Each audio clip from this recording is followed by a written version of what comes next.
The main goal of this patch is to give So I would say they should do more of stuff like this. solid boost to classes that are currently underperforming in PvE. Like Awakening Motherfucking Striker! Like Awakening Striker! I'm sorry. I'm trying not to crash out over it. I'm trying not to crash out over it.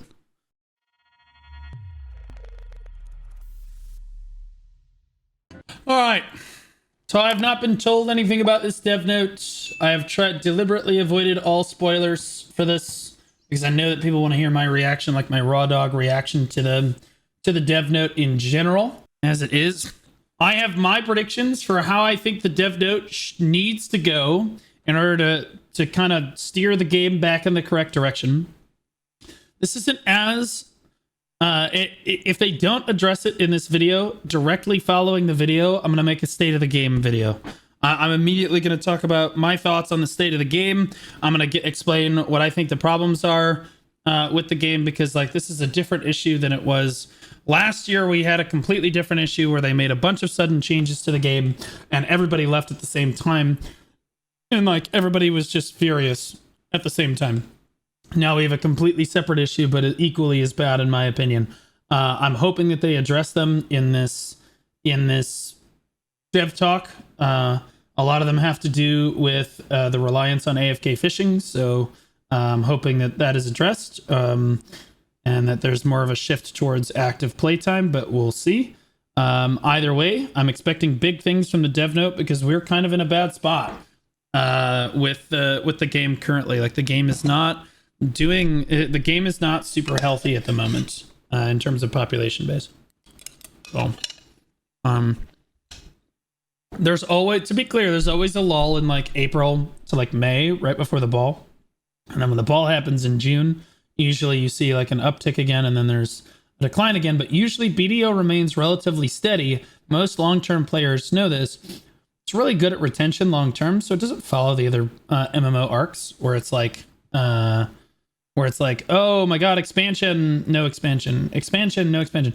BDO is more like expansion, right? That's usually how we work. That's usually how it works for us. We're usually really good at like not having to rely so much on those peaks, but lately it's been worse, and I think that the peaks are going to start getting lower. But again, I'm hoping that they fix those problems here in this dev note here. They'll probably talk about class balance if I had to guess. My honest take on their class balance. Now I'll give it when they talk about it, if they talk about it. Adventurers. All right, so we have YJ here again. Jae-hee Kim, no longer the face of Black Desert. That was again a change because last year he decided to force a bunch of changes down our throat that made the community really upset. And then, yeah, he's cooked now. So now we have YJ. All right, YJ, what do you have for us? I am Jesok Jan, director of Black Desert Live Service. It's been a couple of months since our last video. Everyone in the studio, including us, is hard at work on developing and servicing Black Desert. I hope all the adventurers are having fun and meaningful experiences as well. We don't have any big updates to share today, but we Not a great start. But all right. wanted to take some time to tell you all what we're currently up to and share our thoughts with you. We'd especially like to discuss two hot topics like class balance and new outfits, and share what we've been working on. If I had to guess, PvP's in desperate need of an overhaul. They will not. Okay. All right. My prediction very quickly. There are 3 schools in BDO. There's PvEers, PvPers, and life skillers. Okay. I think PvP is in the most need of help right now. It is in dire straits. And I think they're going to get nothing in this. If I had to predict, they will get literally nothing in this dev note. They might get a footnote, like a "we're working on it," but like nothing, like legitimately nothing. I think that PvE will probably also not receive very much if he said that they're not gonna, if they haven't been working on any big updates. I think it's gonna be all quality of life updates. I think it's all gonna be like life skilling, quality of life updates. I think the life skillers are up huge. That's my prediction. That's my prediction. And on top of this, we would like to introduce content and updates we're preparing before the summer update. Now, let's go over them one at a time. Greetings. Who asked? I'm Wansu Yang, head of Black Desert Game Design. First is on changes to furniture buffs. Furniture buffs are an important part of our game. However, it's cumbersome since you have to visit your houses each— Oh, nice! We're not gonna have to visit our residents anymore for our buffs? Oh, that's a good QOL change. That's W change. Bro, if we just do it from like a UI menu or something, oh man, it'd be so much easier. time to activate them. Many adventurers provided great feedback, such as remote buff activation via maids, or furniture installation in campsites. We were also thinking furniture buffs are in need of improvements, so we reviewed various methods mentioned in feedback. This, however, was not easy to implement. Guys, when he says feedback, he means feedback in the development team. He's not talking about your feedback. He said when he says we received feedback, he means from himself or the person sitting across the table from him. The other Korean sitting in the room. Since furniture was designed to be installed at residences and was tied to the durability system, our goal is to address your inconveniences, even if it takes some time. But we found that there isn't a straightforward solution for this. That led us to choose a workaround, like using guild manor furniture. So you don't have anything then? Hey, by the way, there's gonna be this big furniture buff change, but we really don't know what we want to do yet. And the project hasn't started, but we are thinking about working on it. And we just wanted to let you guys know. What the? Due to the challenges in implementation. Still, maintaining such inconveniences wasn't the way to go. Thus, while keeping existing methods, we plan to add a way to convert furniture buffs into scrolls. Wait, this is more complicated than it was before. What?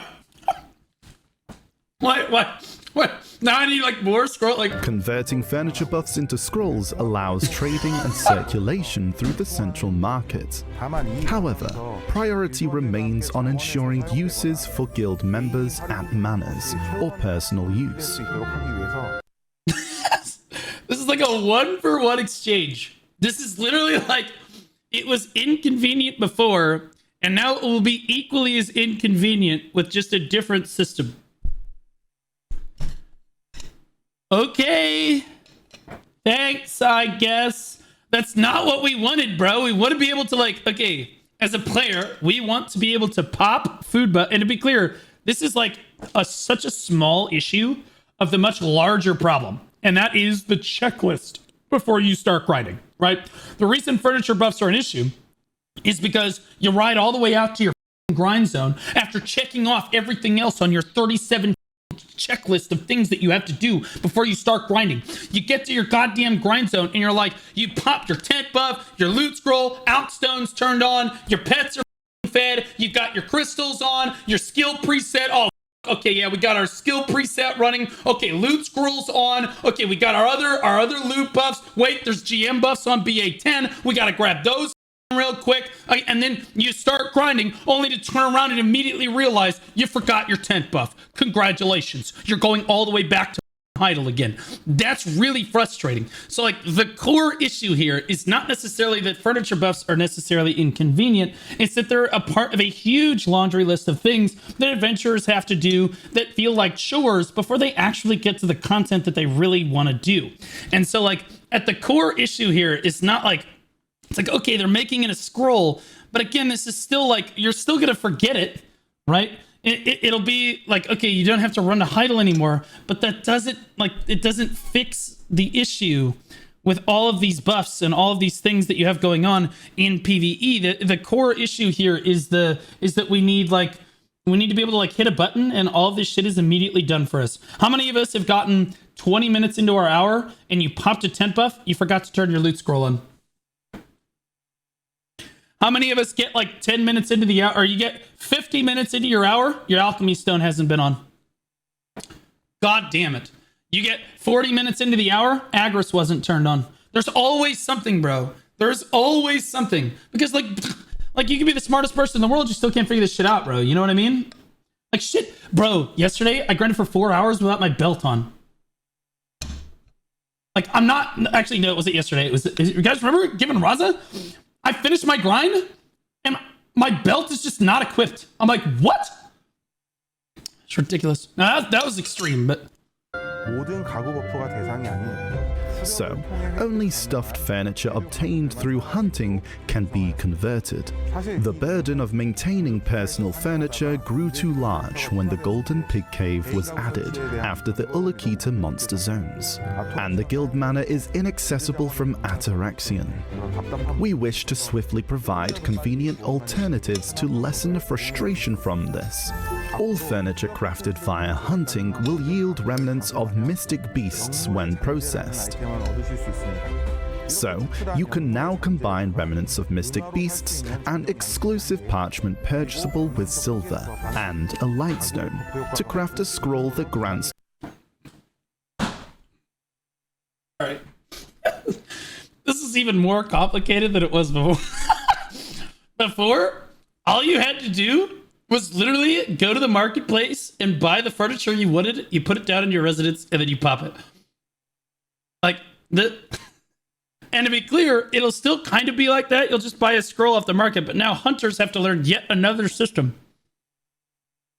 I don't know how this is any better than the just craft the furniture with the other shit. And to be clear, I think this is objectively worse. And again, this is a problem that they've had lately. It's an oversimplification of systems for no reason. Life skillers, I think, like the fact that they have to have like 4 or 5 different things in order to craft stuff. It's something that like, it sounds crazy, but like the system being complex and requiring them to have like these materials, oddly enough, makes them want to do it more and makes them play the game more actively. It's kind of like in alchemy, and you were like, man, I need Trace of Ascension for stuff, right? Or man, I need to go get Trace of Nature or whatever the hell it was. Now everything is Trace of Nature, so it kind of took that fun discovery or that fun gathering element. Like I have to go to this specific spot to get this specific thing. No, you don't really have to do that anymore. Like, you know, the meats are standardized and all those things as well. Like that's not fun anymore. And they're kind of doing it with hunting here. I don't think that this needed to happen with hunting.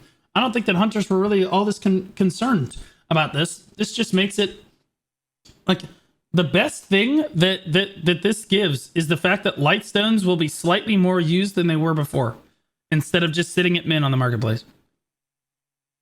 Like that's the only benefit that I really see here. Other than that, this is basically just as complicated as it was before. I don't understand it. The furniture buff. Also, I have to redo my hunting guide now. Important thing to note here is that the resulting scroll effects depend on the type of lightstone used, not the furniture. Wait, what? If you use 1 remnants of mystic beasts, 1 parchment, and a lightstone of fire rage, the resulting scroll grants an AP increase of. So like, okay.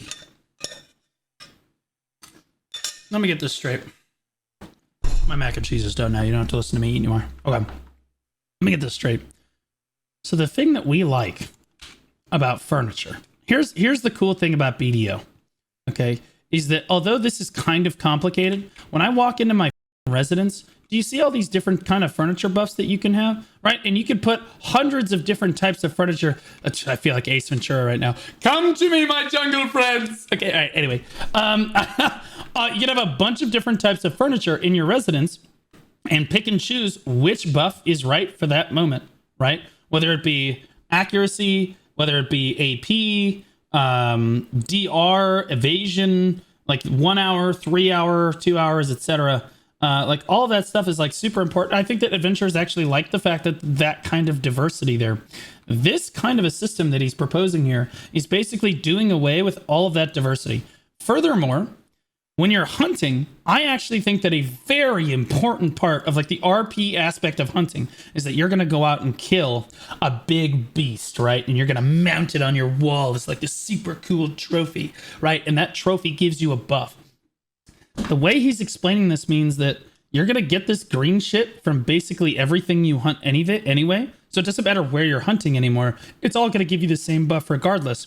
Again, I think that kind of takes the fun out of hunting, in my opinion, because like, well, now you can just go kill rhinos for everything, or you can go do sniper hunting for everything. But like before, he had to go kill very specific beasts to try to get different buffs, which I thought was actually a cool aspect of hunting. It made certain buffs rarer and tougher to get. And then it gave hunters a reason to go do those activities.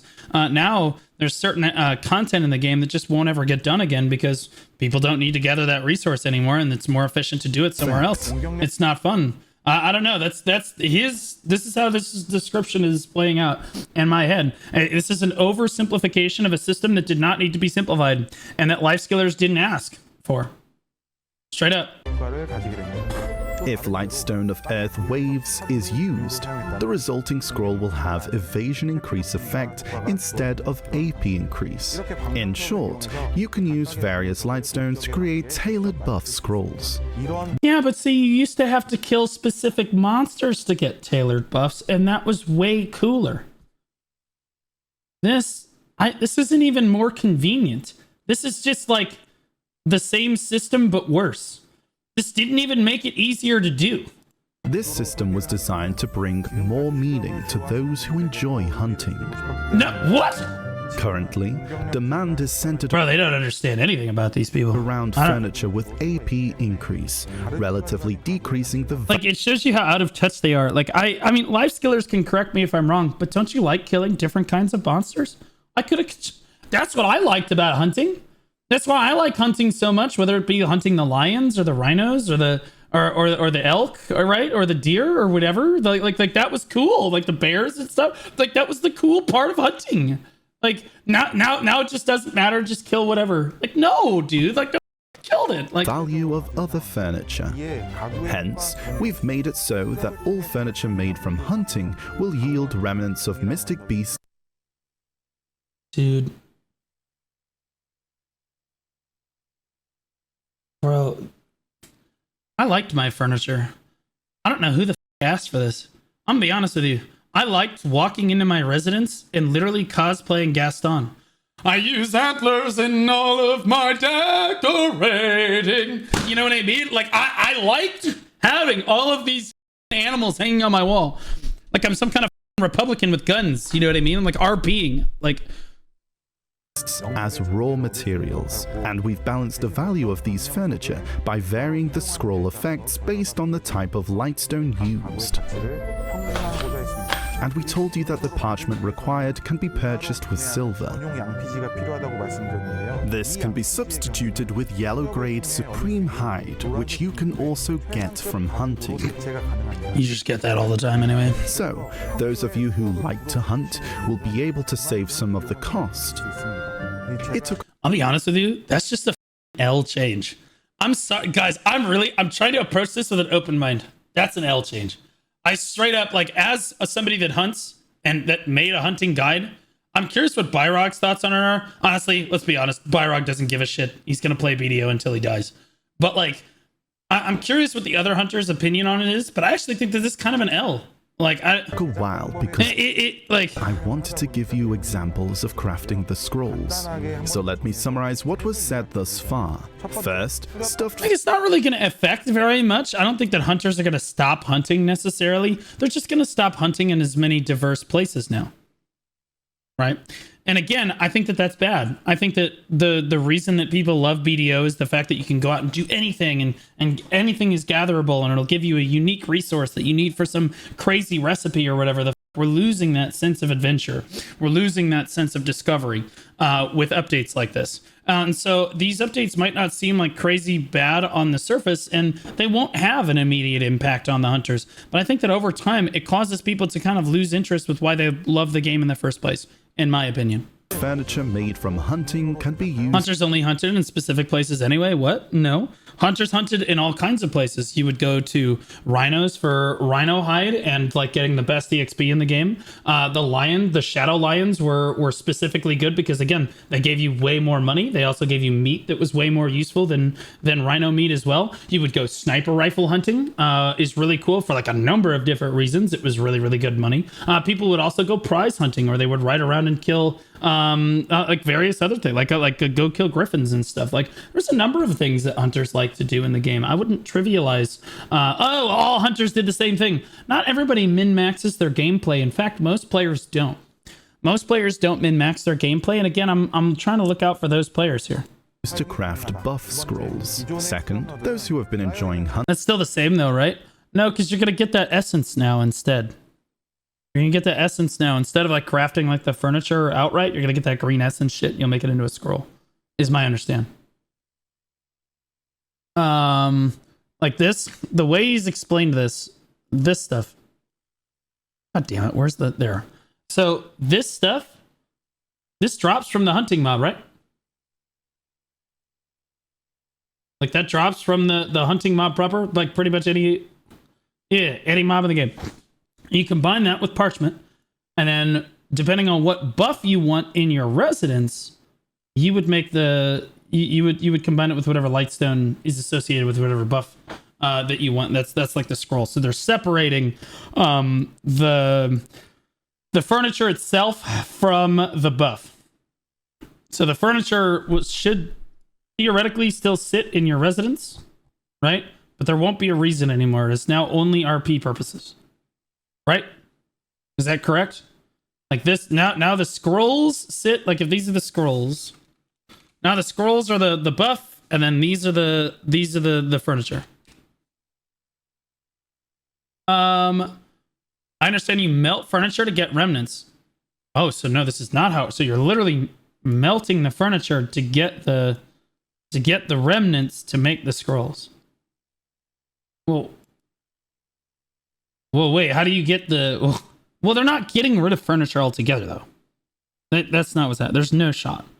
I refuse to believe that. How many people were buying those doe and deers? Everyone pre-ordered the lion? It's good. Well, I mean, a lot of people bought the... I have does and deers and lions and all kinds of stuff. I had all kinds of variety of stuff, right? I don't know. We'll have to see, guys. It's tough to say exactly what's going on here. Oh, wait, here. Craft scrolls from stuffed hunting furniture. Yes, you're getting rid of your stuff that's on your walls and stuff. Reduce costs for adventures with hunting materials. Crafted scrolls. So, like, my question is, what about this stuff? Are you still going to have all this shit hanging on the wall? My understanding is that you're still going to have stuff hanging on the walls. And you were still going to have this furniture, but it just wasn't going to have buffs attached to it anymore. It was just going to be scrolls that gave you buffs instead of the thing on the walls and stuff. I don't know, man. This seems like an L. I think separating those two things makes hunting less important. Like, or less appealing. Like, to hunters. And again, it's a tough concept to understand unless you actually hunt. Which is why I asked for the hunter's opinion on this. Because, like, you have to think back to when you first started hunting. Why did you start hunting in the first place? What made you excited to go out and start hunting stuff? Probably that you could go kill something with your gun. And like make something out of it, right? That was actually valuable to another adventurer. Like, and like having that furniture could have been really rare, and then you could activate it. You'd always have a reason to go into your residence and see that stuff. Now you're not going to have as much of a reason to go into your residence anymore, which seems like a super trivial thing. Oh, it's not that big of a deal. But here's the deal. They've made enough of these changes now that this stuff starts to add up after a while. I don't understand why you would make a change like this, in my opinion, that deliberately... Like, again, their entire company slogan is the adventure never stops. This doesn't really help the sense of adventure. Crafted scrolls can be traded, but on most... They didn't kill hunting. It's not killed. I think that they... they needlessly took out a feature of it that I think that people actually enjoyed, and that is I can craft very specific furniture that gives adventurers certain buffs, right? And so I have to go out and look for that. It's kind of like an alchemist who used to have to be like, okay, so in order to get Weenie Looney Elixir, I have to go out and get Loopy Tree Sap. So I need, Moss Tree Sap. So I have to go out and find moss trees, right? So you have to go out and gather that specific resource. You know, we're kind of losing this sense of, like, it's kind of like this for cooking now. You know, they start standardizing the traces, like traces. They standardized all the traces. That was kind of frustrating because, again, it takes like that. Yes, does it make the game simpler? Sure, but it also takes a little bit away from what I think alchemists really enjoy. It's not going to make alchemists quit necessarily, but like it wasn't a good change. It wasn't good. It wasn't good. Costly than simply using stuffed furniture. This is the gist of it. That said, we don't think this is the best method to do this. Thank you for agreeing with me. What? What? All about everybody's gaslighting me. What the man? All about everybody's gaslighting me in chat. Like, no, Blue, it's not either way. Whatever. It is what it is. And he literally just admitted himself. YJ literally just said, yes, this isn't the best way to do this. So don't touch it. Dude, if you yourself acknowledge that this change probably isn't the best way to do this, don't touch it. Okay? Because you'll just end up it up. And at the end of the day, that's what they did with Node Wars. Is they were like, well, this might not be the best change, but we're going to try it anyway. And we saw what happened with that. Ultimately, our goal is to have fewer buffs. Leoranda just resubscribed for 17 months. Lorana, welcome back for 17 months, buddy. Appreciate you. Thank you so much. Almost at a year and a half now. Woo, baby. Zeradan, he looks like he's breathing air the way Donald Trump sips water out of a bottle. Stop. Bro, you better be careful. You better be careful. If the CMs see you in here, they're going to remove you from the partner program. You best be careful. To lessen the burden of preparation. Well, you're okay. No. There it is. Dude, you think I'm telling you, I understand this game. Listen to this. Listen to this one more time. That said, we don't think this is the best method to do this. Ultimately, our goal is to have fewer buffs to lessen the burden of preparation. Bro, dude, you think I pre-watched this shit? Did I not say? I said that this is not addressing the core issue with grinding, and that's the laundry list of like things that you have to grind. Yeah, like this does nothing to help you with that. He's like, oh yeah, this is gonna simplify it. No, it's not. This is not simplifying it. It's still a thing on the checklist. Like it's not it really didn't simplify anything. These big changes unfortunately need sufficient time both to prepare from our end and for you. Okay, we won't see this until 2029 anyway. To brace for the change. It's fine. We hope you understand that this is the best option. Brace for the change? Are you kidding me? What are you giving me, a prostate exam? Like what? Why do we need to brace for the change, bro? You didn't give us any time to brace for the Node War change. You just shoved it in my ass. We can currently implement. It's not perfect, but it's definitely much more convenient than the current system. So, no, it's not.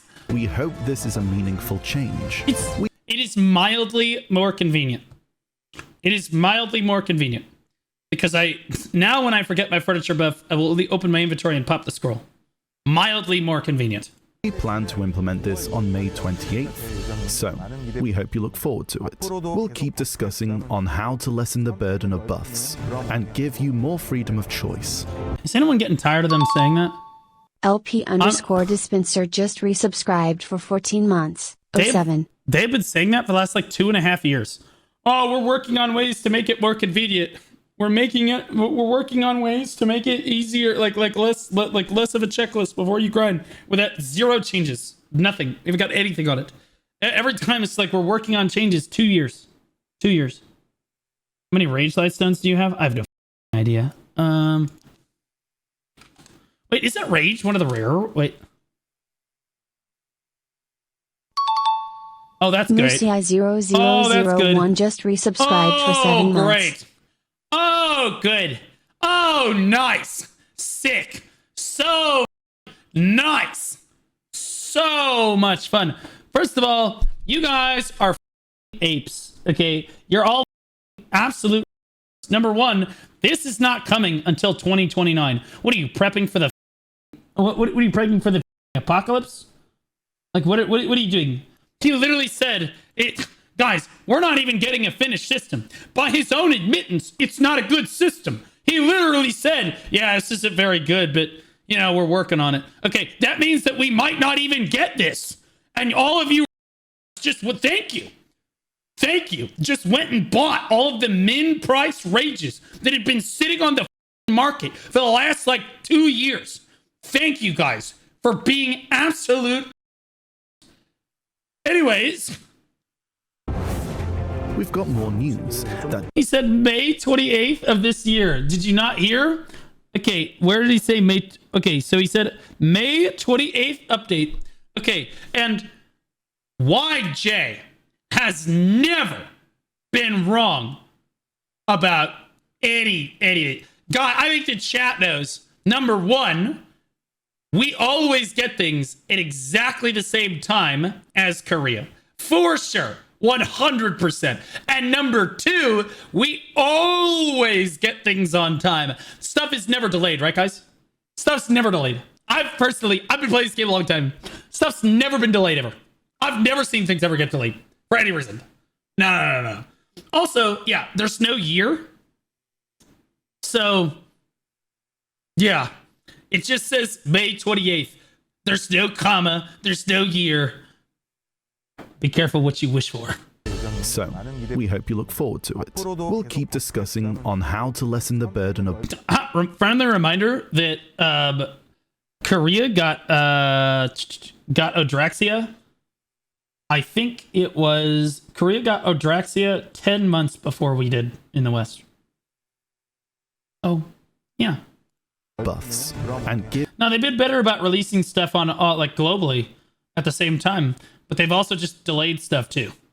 A lot. So again, I would not be sweating. And to be clear, rages are really common, guys. They're super common. I have probably 500 of those lightstones. If I open all of those right now, because I'm a guru alchemist, if I open all those right now, I'm going to get at least 50 rages out of that. It just doesn't make any sense. Stop panicking. Doesn't matter. Give you more freedom of choice. We've got more news. Andy, true. That ties into our buff discussion. Okay, here we go. Soon, adventurers will be able to see all their active buff effects at a glance with a new unified buff UI. Until now, you could only easily track item drop rate increase, while other buffs, especially life and consumable buffs, were scattered across different windows, forcing you to do the math yourself. Family-wide effects, food buffs, elixirs, scrolls, you had to hop between panels just to keep tabs on everything.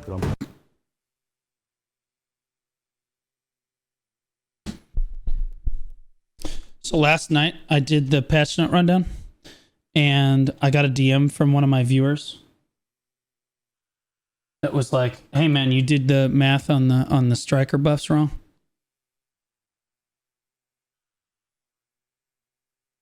And props to this guy for reaching out and calling me. But here's the deal. What YJ just said is absolutely true. We have to do way too much math and calculations. Every other MMO on the market, you can very quickly tell what your stats are and what your buffs are, etc. It's really easy to tell. In order to figure out whether or not you need... in order to figure out whether or not you got a buff or a nerf on the global labs, you literally have to... Okay, note said, and I quote... BDO devs be like, the third critical hit after the 7th passive stack on Blade Spin has its damage changed to the common denominator of the circumference of the sun and the size of your character's ass -7, PvP damage -69.420.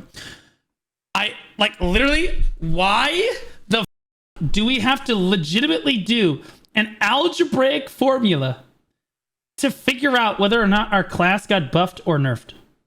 Straight up. Did I do the math wrong? Yes. But also, you legitimately need to go to school for advanced algebra to actually look at it and understand how much of a percentage and shit that you're losing and whatnot, right? It's literally insane. And I state for the record, when you hit K, when you ask, you go to Choice or Divios' stream, you go, how much damage does Skull Crusher do? Divios is going to say a lot. He is not going to say 500 damage. You know why? It's because when you mouse over these skills, we don't know, homie.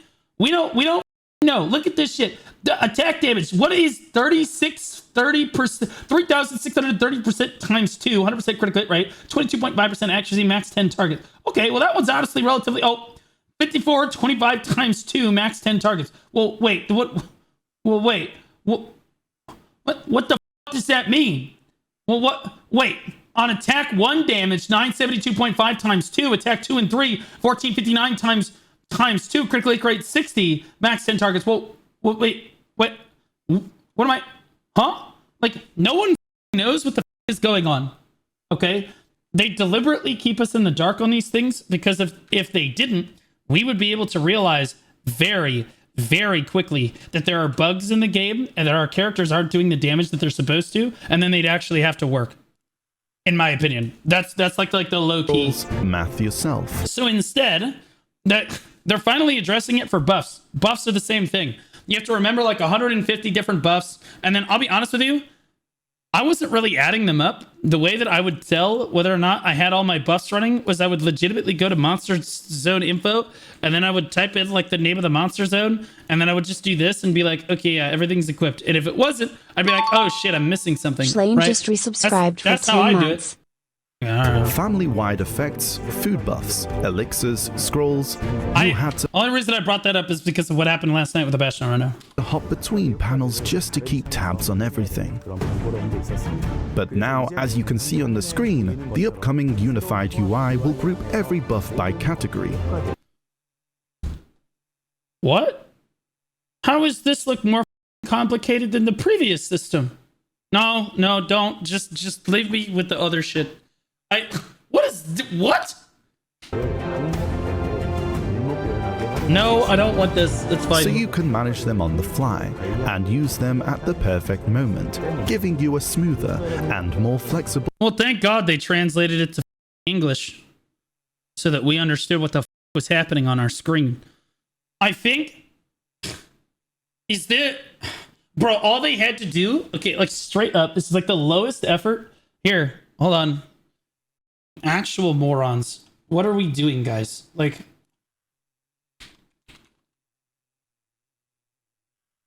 $500%. That's how you know it's the combat EXP one, just to be clear. Yay! Vehicle experience increase.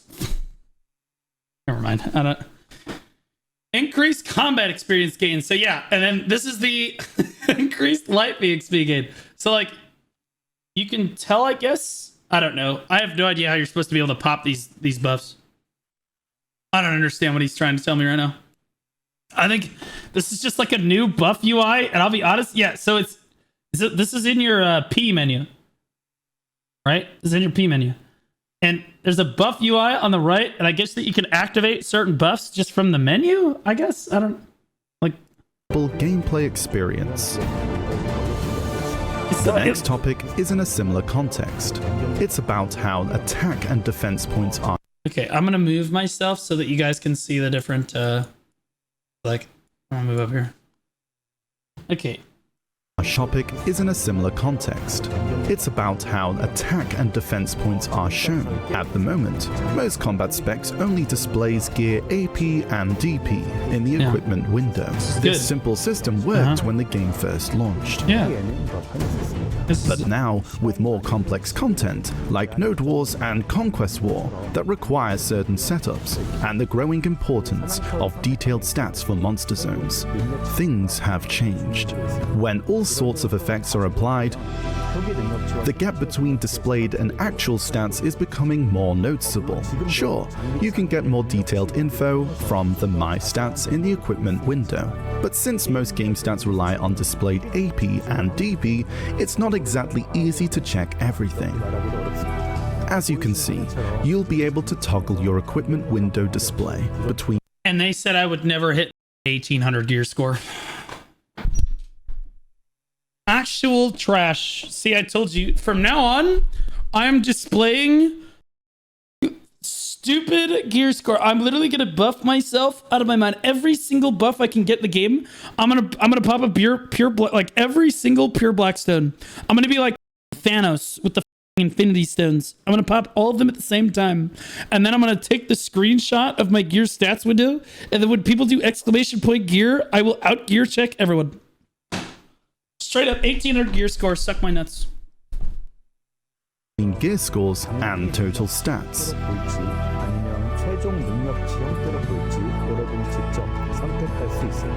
This is like this is good, but like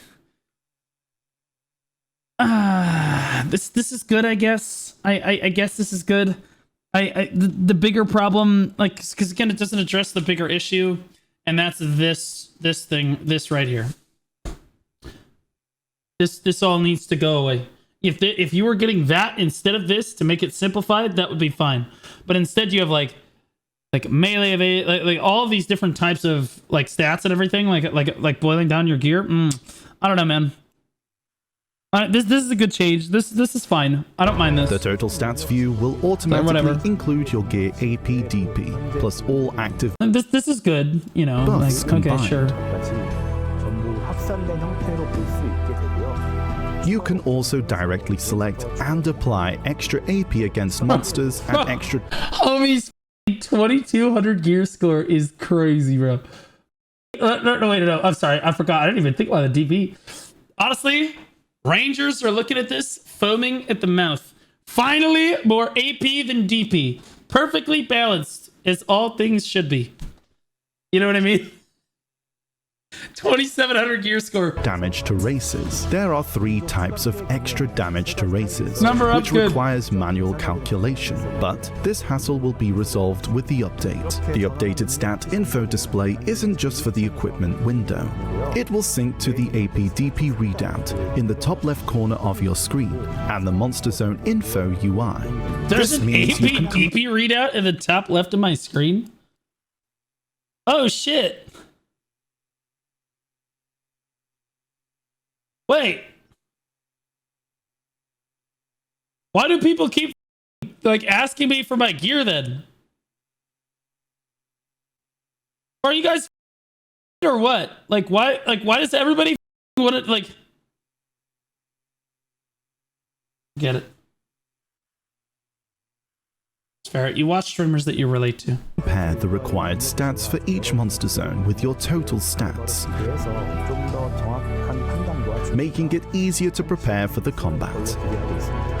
Down the line, we expect the total stats view to become the default. Okay, so far we have addressed nothing that is actually But like since we're all used to gear scores, that is, displayed AP and DP, we believe we should transition gradually with a selectable option rather than changing everything at once. Once everyone's comfortable and loving the new display, we'll consider making it the default.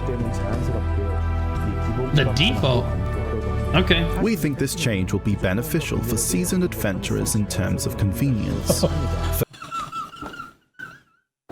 I'm so sorry. If they make that, if they make that the default, Choice is gonna open his screen. It's gonna be like 1412. Guys, huge enhancement, massive. Oh my god. Whoa! Let's go. Right. Yeah. It just makes it even less. It just makes it even less worthwhile. Oh, sorry. Like, it's a good change, but like when you enhance your carousel, you get +1, guys. It's like you're gonna see like literally 1,000 +1. For newcomers or those just getting the hang of things, it's a change that helps them understand the game better. True, +1. He's not wrong. He's not wrong. Get a clearer picture of their build and plan their strategy. We'll keep focusing on these aspects moving forward. The update It won't be +1 AP anymore. It'll be like +50 or something. No, when you hit a carousel, it'll be +1. It's +1. Unless you hit an AP bracket, in which case it's like +10. Right, that feels good. But like the higher AP brackets, you guys know it, I know it, we all know it. This brackets suck anyway. For StatView Sync is set for next week, April 30. And the feature to view all buffs at once is expected to arrive by mid-May. Now, let's talk about some upcoming life skill changes. Since the fishing... Didn't we just finish talking about hunting and furniture? What do you mean we're gonna start talking about life skill changes? What? Homie, 80% of the video so far has been life skilling. Overhaul on November 13th last year, we've been steadily patching all life activities. Compared to around this time last year, way more adventurers are diving into life content. Fishing in particular. This is a serious problem with the game. I'm gonna be honest. I'm gonna be honest. This is a serious issue, bro. This is so... Okay, that's it. I'm making the video after this. I'm gonna crash out. Guys, after we finish this video, I'm gonna go full crash out mode. I'm gonna talk about the state of the game. I'm tired of this. This is so... They're so off base with this. It's driving me absolutely nuts with this. So, part of the reason... Okay, so I'm just gonna give a prelude to it now. The developers genuinely think that all of these ventures love AFK or like love fishing because we have like this deep love of fish. Like we love fishing so much that we want to stick our dick down a trout's mouth and like that's what we fantasize about. Like I don't understand. You know what I mean? Like we're getting like we're getting sexually aroused by a salmon or something. But like the reality of the situation is the only reason that people actually care about fishing at all is because it makes silver. If they had buffed AFK trading to be 1 billion silver a day AFK, we would all be AFK horse trading. Obviously. Like that's like it doesn't make any sense. If you buff fishing like this, we don't like fishing. We like the money. No one gives a shit. If you guys didn't make any silver at all fishing, would you still AFK fish? No, you wouldn't. Trolls are gonna say yes, but I'm telling you, no, you wouldn't. No one would do it. You would turn your computer off. No one would care. Okay? Like, we don't care about the types of fish that we're catching or the fact that the fish is big or whatever. No one gives a shit. Maybe 1 or 2 adventurers out of 20,000, which if you want to make that system, that's fine. But don't pat yourself on the back. Oh my God, so many adventurers enjoy our fishing update. Let's lean even further into it. Anyway, that... I'm holding back that crash out. I'm holding that crash out back. That will be right after this video. I'm done with it. I'm going to explode. Has really taken off thanks to its relaxed and AFK friendly nature. Okay. We're planning more tweaks to ensure other life skill activities can shine in their own ways. Today, we'll share a few of those updates with you. First up is training, a popular AFK option alongside fishing. Are you going to make it 1 billion silver a day? Then no one cares. We've been thinking about adding... Honestly, training at this point would have to be more. It would have to be even more than 1 billion. It would have to make more money than fishing because it requires more work. Okay? If an average adventurer is given the choice between, okay, would you rather make 1 bill a day fishing or 1 bill a day training, most adventurers are just going to say, F it, I'm going to fish because it's way easier. You just throw your rod in the water, you're done. And then you sell the fish. Training, you got to go out and catch the horses because if everybody's trading, there's not going to be any to buy on the marketplace. You got to go out and catch 4 horses. You got to put them on the wagon. You got to set your shit up. Then you got to set up your auto path. Sometimes the auto path gets up. You've been there. I've been there. We've all been there. You wake up, you set it up. Everything's perfect. You wake up in the morning. You're in the ditch. Turns out the bitch ran in there 2 minutes after you went AFK. The dumb bitch steered straight off the road because she's a woman. I'm just straight off the road into the ditch, and then your entire night of AFK is wasted.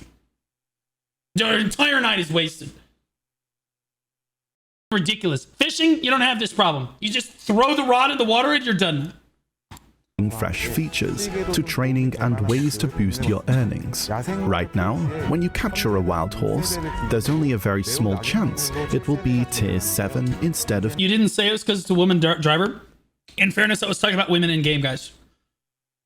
Personally, I don't know how you guys are, but I have found that female characters within the confines of Black Desert Online are worse drivers than the male characters. You know what I mean? They're just worse drivers than... Should I go get a shovel? I mean, I personally, I feel like my Dark Knight just doesn't drive as well as my Wizard does. Like, straight up. I mean, it is what it is. Tier 6. Soon, you'll also be able to obtain tier 8 horses Just instead. put the fish in the bag, bro. Wait, what? Now you could get tier 6 to tier 7 at a very low chance. Okay, let me tell you how very low... Okay, this is like... You would get one T7 every, like, 15 to 20 horses. Okay, all right. Soon, you'll Now you can get a tier 8, and there's no way that that's even lower than tier 7. Right, guys? Like, and to be clear, this is, I don't even know how this works, because, see, here's the deal. With T6s and horse trainers, you can tell me if this is the case. When I catch a T6, I feel like I'm going to name that bitch Mulch. I'm going to put that bitch on a wagon. I'm an AFK horse trader. If I get a T8, I'm not putting that bitch on a wagon. I'm training that myself. Like, straight up. So, like, unless the T8s are common enough that I want to put them on a wagon, because, again, you want to make them as efficient as possible because T8s are valuable. I don't really, like, bro, if they make the T8s common enough that you can put them on a wagon, it's going to kill the horse market. And if they don't, it's not really an update for training. So they're kind of damned if they do and damned if they don't here, in my opinion. Also be able to obtain tier 8 horses instead of tier 6, 7. Wild horses you capture are currently limited to levels 1 to 10. That's a good change. This is good. This is really good. They should have done this. I would say it's 1 to 30. I would say it should go all the way. Just one. What? Does it really matter that much? Bro, you catch a level 30 T8, that'd be sick. This is a really good change. This is a W change. That's objective W. Good But change. that range will expand to levels 1 to 20. This means you may even skip the growth stage and jump right into Oh, dude. Honestly, I can already see myself getting upset that I caught a level 15 T6. I can already... Because I guarantee you, my lazy ass is going to go out. Okay, I got to catch these 4 horses. I go out, I catch the horse, I put him on the wagon, catch all 4, I put him on the wagon, and then I realize one of them's already Imperial. I'm like, God damn it, now I gotta go catch another horse. It's a first world problem, but I can already see myself complaining about it. Just prepare for that. Imperial delivery or breeding. It's a We're good also thing, but I'm gonna be upset about it anyway. planning to introduce new wild horses to spice things up. These horses will grow twice as slow as before, but their Imperial delivery price will be 3 or 4 times higher. W. Good. Good. There's also a very small chance of capturing a female horse with a breeding count of 4. So just like real life. Very small chance.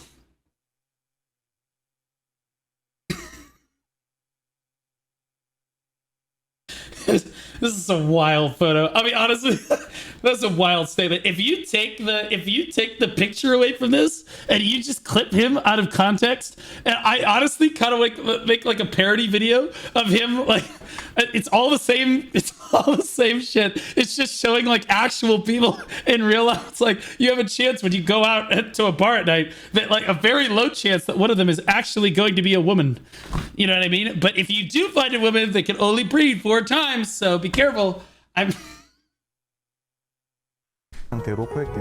Keep an eye out for these new wild horses coming soon. Next up is the contribution points and node investment system. Right now, CP requirements for node investments are still based on all trait root data, which isn't very efficient anymore. To fix Wait. Contribution point investment. Wait. How much money it is to invest contribution into these nodes is based on trading? Trading hasn't been in the game for 2.5 years. What?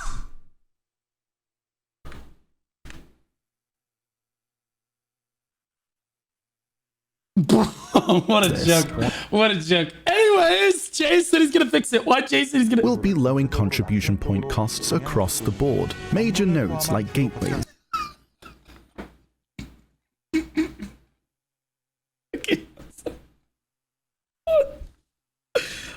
I'll show you guys why I'm laughing. Hold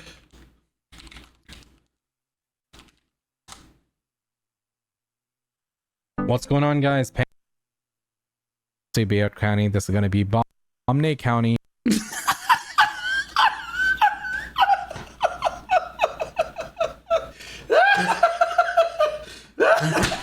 7 days ago. 7 days ago.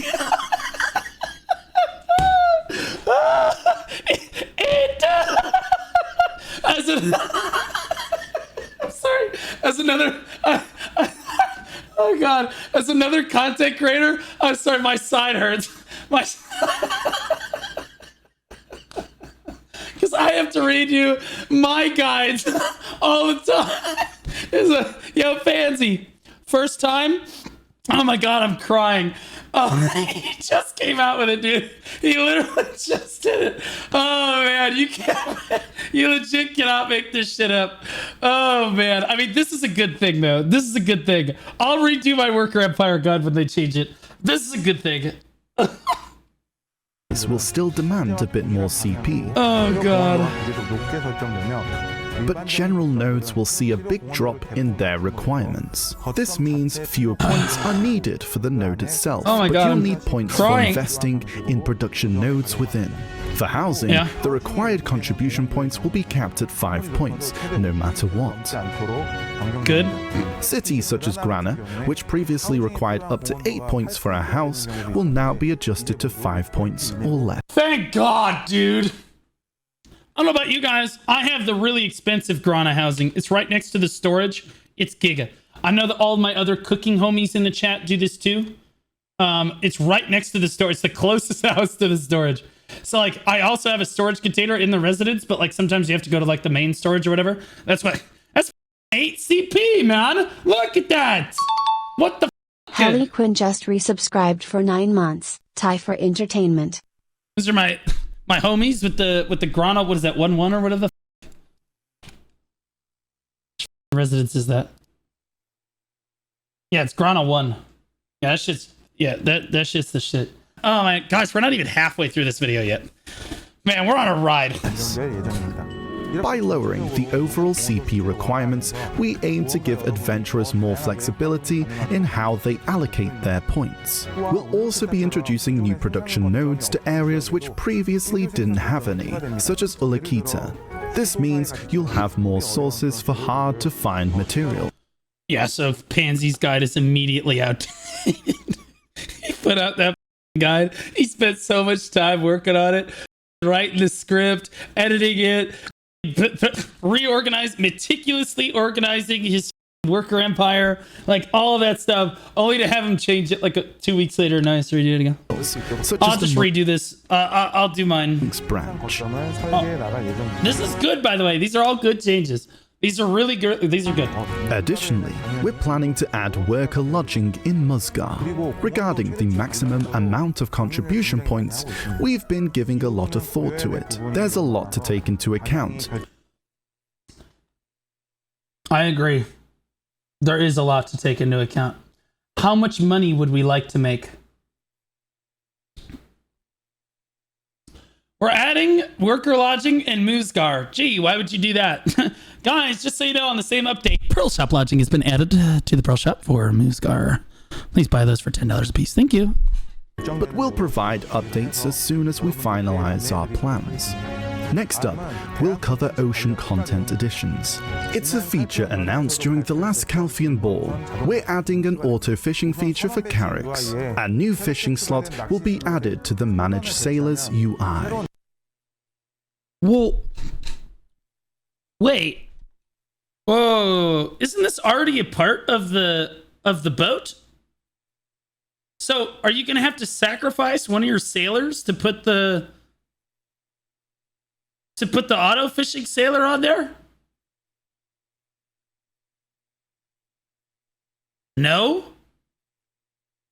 Continue watching. Okay. All right. Assign a sailor here, and it will activate the new fishing feature. The cabins will be expanded to accommodate these changes. Once you install a fishing Yeah, all you have to do is pay $10 for the cabin expansion coupon. rod in the new carrack equipment slot, Creo will take over fishing duties while you sail. To obtain the new carrack fishing rod, Dude, again, this goes back to like, bro, we think adventurers love fishing so much. We're going to let them fish while they do their active activities too. Literally, like, dude, they just can't suck themselves off enough about this.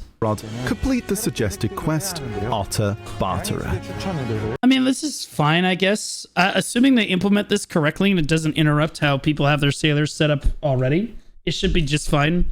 Barterer should just make slightly more silver per hour. But like, let's be honest, guys. You're gonna barter for what, like 4 hours a day at maximum, like tops, right? And how much fish do you catch in 4 hours? Assuming that the thing is literally fishing as fast as you would, right? Like, I mean, it's just not gonna make that much better.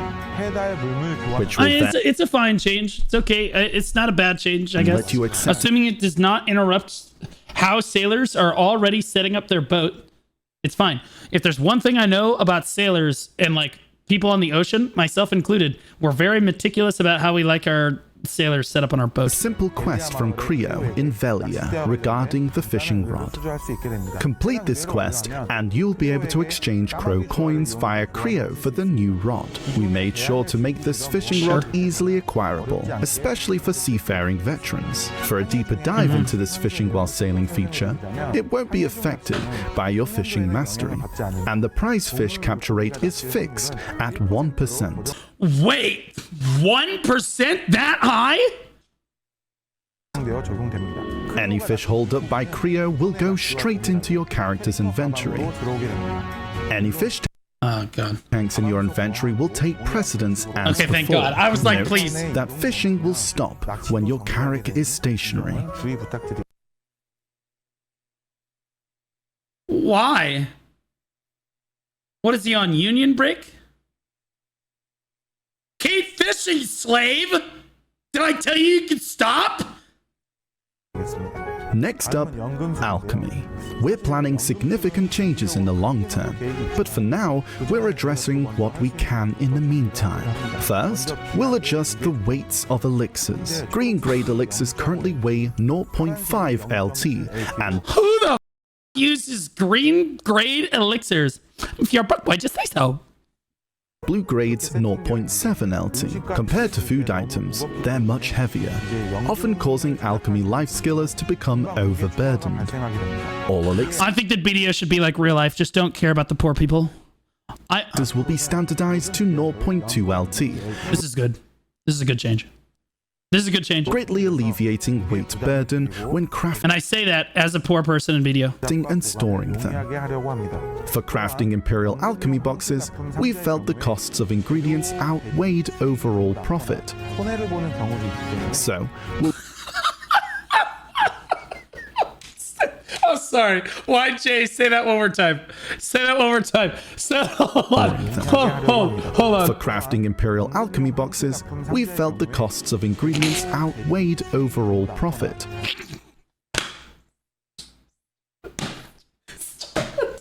Stop. Really? Did you just get that idea? That's crazy. It's almost like they just started doing it, dude. No way. Like, literally, Alchemist. No way. Yeah, of course, dumbass. It's been that way for years. We've been trying to tell you this. That's why nobody does it. Profit.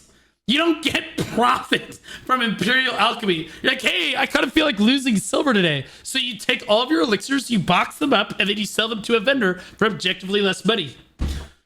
Like, to be clear, guys, most alchemy ingredients for most alchemists are going to lose you money in general.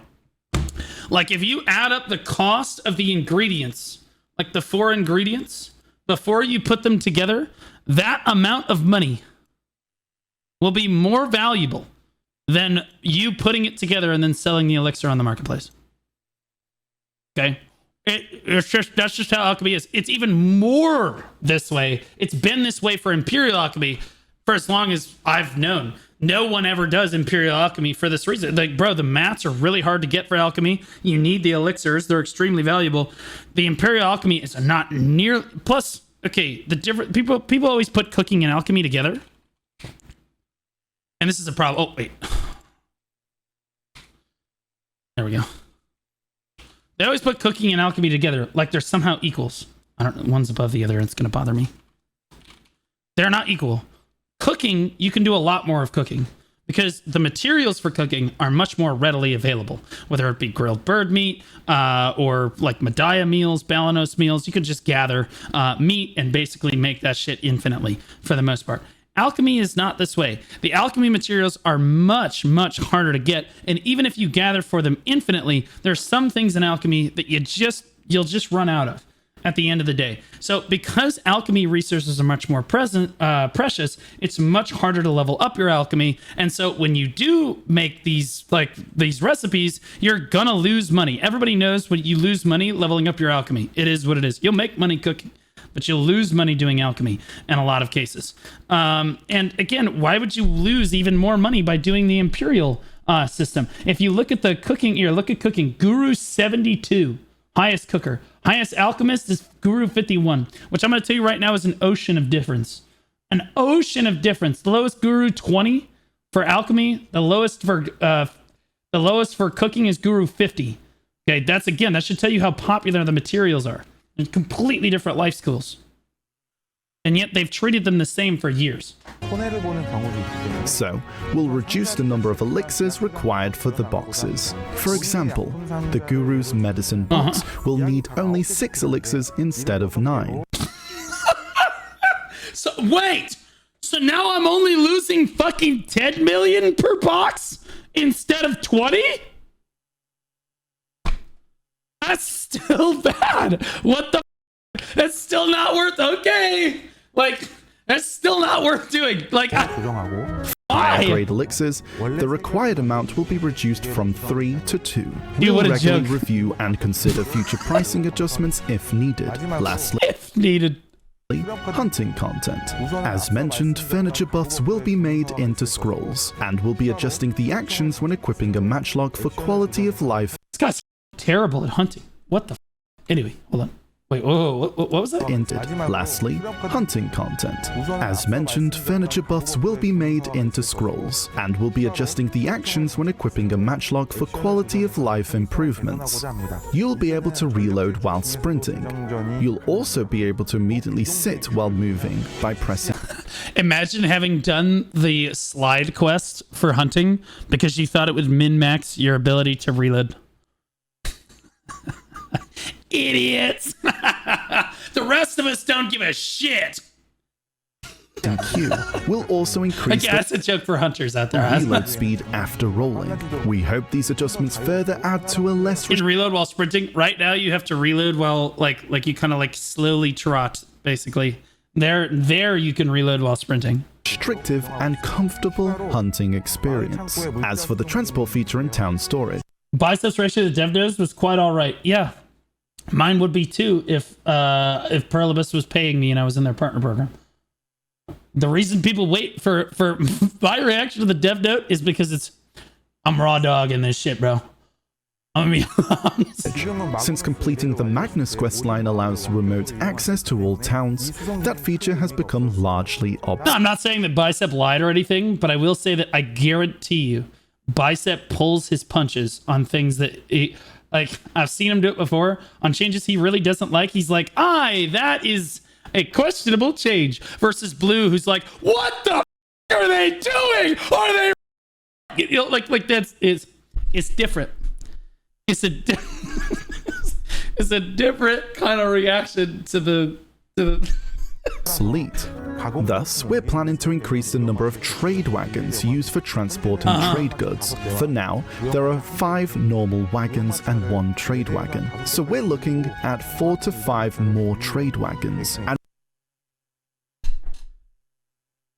is he talking about transport wagons?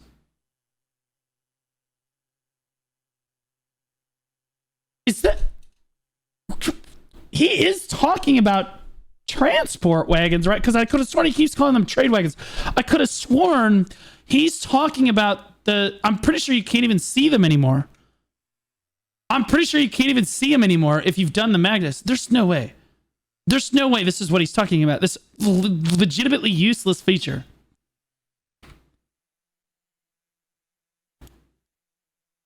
These?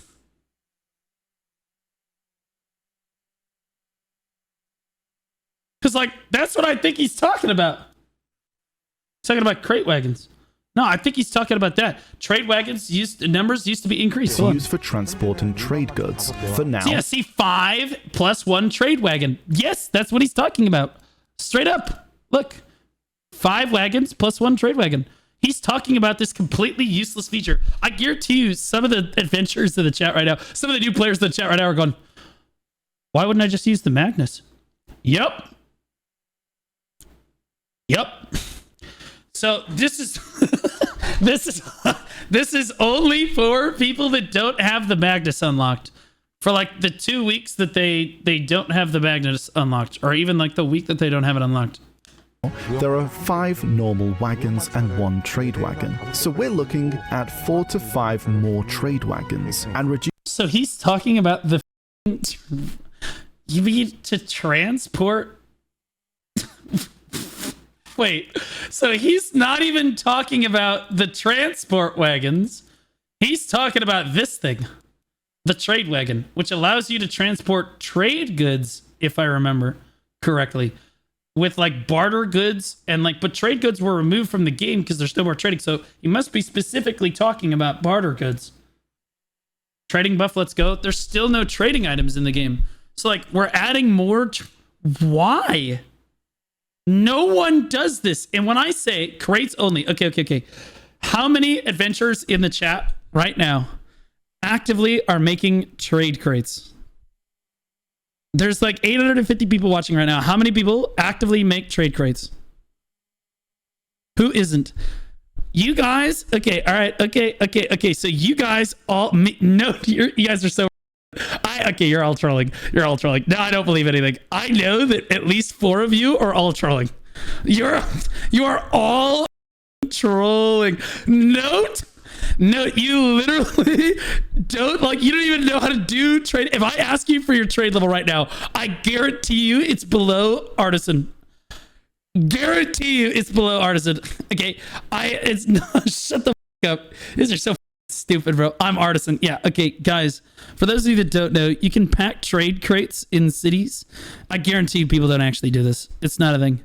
So what you can do is you can buy like a trade crate workshop, and you can make let's see if I have any of these. I think I vendored a lot of them. Yeah, you can make crates out of basically anything. It's like 10 of that particular thing, and then you can have a worker basically constantly boxing it up into a crate, and then whatever city it was made in, you can transport it to another city, and you can get trade bonuses and money off of it. But this was really good in 2017, where you would AFK, like if you had min-max worker empire with perfect skills, and you were going from Granada to Valencia, which was the furthest trade route that you could do, you could make about 2 billion silver a month doing this, and that's with your workers working around the clock, and it required about 7 hours of active like transport time, because you had to move them via an elephant or an overweight horse on a level 59 or 49 character, so that you wouldn't get killed. A month? Yes, a month. Yes, a month. And to be clear, I remember Pepperidge Farm remembers. Anyone else remember trade crate rolling down this hill? Pepperidge Farm remembers. In order to level your... Oh my god, he's... Look. Shh. I'm gonna scare it. Get him. I just want anybody in my guild. I'm gonna scare him. I want anybody to know that if I catch you in reassembled or reconstructed doing this, I'm going to kick you from the guild. Just so that we're clear. Anyway, you would put one of those trade packs on your back and you would literally roll down the hill like this. Did you see what I did? You would stand up. You would do this all the way down the hill. You spam Q like this. This is it. I'm not joking. This is what you would do. You would load up with a bunch of trade goods. You would roll down this hill to the store. You'd buy them from the trade manager. You'd roll down the hill all the way to the storage keeper. And then you would put them in storage. Then you would go up to Lynch Ranch. Anyone remember this? You'd go up to Lynch Ranch where you'd have a storage waiting, like a storage container waiting, where you would grab it out of the storage. You would roll yourself to the trade manager and you would sell them. And then you would come down and you would do it again and again and again. And if you did it for like 12 straight hours, you could get to master training. That's what we did. Okay, so but again, trade crates have not really been a thing. Some people box them up, but they don't cash them in. They have not because they're waiting for like a rework. I guarantee you there's a number of adventurers out there, life skillers particularly, that are ancient players from like my day that remember like that are saving up their trade crates because they're waiting for like the trade rework so that they can sell them all for 195 trillion silver or whatever when the devs completely rework it or whatever. But like at the end of the day, no one does this. And to be clear, definitely no one transports their crates with trade wagons. Even if you do crate stuff, how many of you are moving your crates with trade wagons instead of doing it on your horse? No one does that. Me, shut up. You guys are so dumb. I love me. Onesie, you don't even have the game installed. Shut up. Like, is that me? Yeah, shut no. I swear to God, bro. You guys are so dumb. You guys are such idiots. Who moves crates actively? Me, who moves crates actively? Who makes trade crates? You make more money just fishing. Honestly, you make more money by just having your worker bring in resources. Not even joking. If you legitimately just have your worker, instead of having him constantly be on trade crates, which by the way takes a lot of stamina, so you're going to spend way more on grilled bird meat to make crates that are pennies on the dollar, when you could be having them grind. Why are you not working? Slaves? What?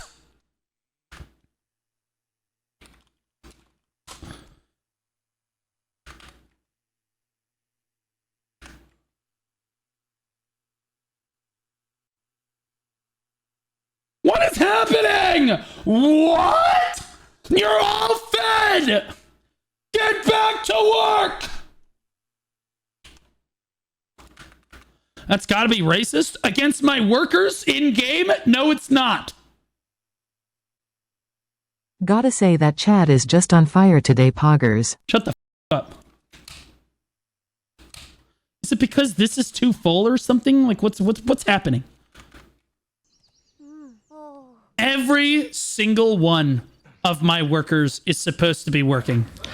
I have a guide. I'm gonna have to watch my own fucking guide to remember where. Do you see this? Do you think I have this contribution for my own health? They're full? I don't think so, kid. I don't think every city has full storages. Every single one? No, they're not.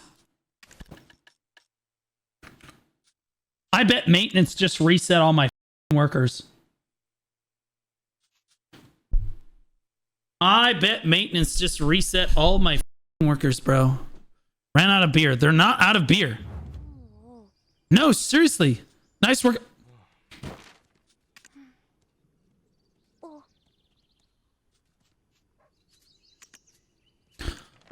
Don't overreact. Don't overreact. Just let them go. My workers are fine. So why did mine reset? Why? I have to literally go through and put all of them back on their tasks. This is actually so frustrating. Because again, repeat. Yeah, it's bugged. It's super bugged.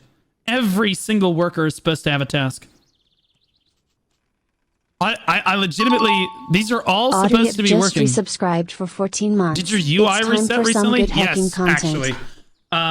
A day and a half ago, my entire UI completely reset and I had to redo it. Wait, so it reset my workers when their UI resets? No, my value pack hasn't run out yet. It's still got 9 days. I'm so pissed. I'm so pissed. Because see, the UI reset isn't my fault either. They unionized? I'll literally shut the entire branch down. You think I won't? I'll Walmart this shit. Reducing the total number of normal I'll fix it. wagons all around. These are quite a few minor updates. All that being said, you can make more money if you just have your workers go gather resources like cedar timber or something than if you do pack trade crates. Packing trade crates is stupid. Unless you're trying to level up your trading, in which case, okay, sure, but then you should just AFK fish, ironically enough. Life skill related updates are How many of us have gotten an unreal amount of trade EXP? Guys, I don't know about you, but I love trading, right? God, I love trading. Trading is my favorite life skill, and it must be my favorite life skill because I make a lot of money doing it. Oh, wait, no, it's fishing. to be continuously implemented throughout May. By improving each piece of content in such a manner, we hope that every aspect of life skill content will come to serve its unique purpose. Up next is something many of our adventurers have been waiting for, the final chapter The Node War update. Thank God. of Atoraxxion. Son of a bitch! This May 28th, the final Gladios will be coming to Black Desert. The Atoraxxion saga began in June 2nd, 2021. After 5 long years of epic storytelling, the final chapter is upon us. We'd like to thank all our adventurers who embraced Atoraxxion's unique atmosphere and cooperative gameplay. In this final encounter, there awaits someone who's been there since we first stepped into Black Desert. Jordine? I wonder who it could We'll be. be facing the White Witch, Elezra herself, to make for a unique encounter unlike previous. Wait, we're fighting Elezra? Wait. Was she behind it the whole time?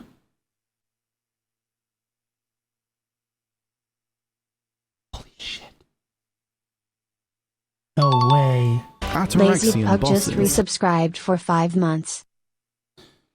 I mean, I gotta hand it to her. Lazy Bug, welcome back for 5 months, buddy. Appreciate you. I gotta hand it to her. I mean, after she gets me every time. She gets me every time, you know. I go to do the Maywa Succession quest line. I'm like, Elezra again? Insane! Witch? No way again? She just gets every time with this insane. Elezra Who could have will expected? meet you in a one-on-one battle. Throughout the story of Black Desert, Elezra is revealed to bear A Fight me, one-on-one. bitch. Huh? Elezra's touch. I'll have you know that Elezra's touch almost had me finished one time. There is the that out of context is gonna go crazy. Honestly, even in context, it's gonna go crazy. During my subathon, 17 straight days on camera, no gooning. No gooning at all. None. On the very last day of the subathon, I was starting a new account, and Elezra reached out and put her hand on the ball during the trailer, and I unironically got excited. Literally insane. When you're down, it's as down bad as I've ever been in my life. Like, straight up. countless black spirits on her person. She will draw from that power to unleash overwhelming assaults. The They should give us her outfit for killing her like 10 times. fight will challenge you I would have gotten away with it too if it wasn't for you pesky kids. True. True. with the powerful illusions you may have faced during your class's succession questline. If we want to do it like the Puritans, we can burn her alive, you know? Adventurers will need to maneuver these illusions to destroy powerful objects in the vicinity, to weaken a Lezra during battle. She's a As witch! for the difficulty of the fight, you can expect Black Shrine Calamity 10 levels. Even for veteran adventurers, this battle will require a fair amount of challenge and So we'll beat it on the first day then. Didn't Calamity 10 get cleared on day 1? focus. We hope to bring you a combat experience worthy of Atoraxxion's finale.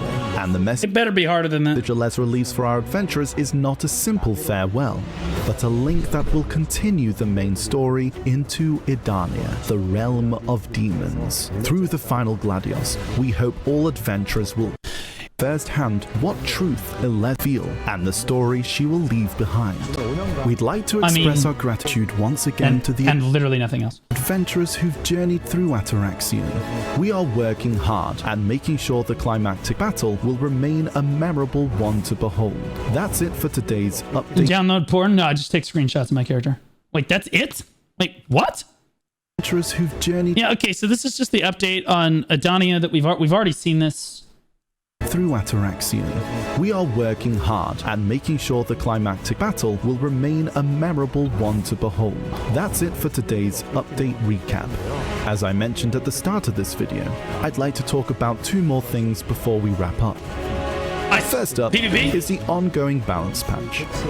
Okay, all right, I guarantee you, the balance patch. Yeah, we're honestly, this way of balancing, as much as it tilts the shit out of me sometimes, this is better than their old way. I'm just gonna be honest. This is still better than the old way they used to do it. I'm just being honest.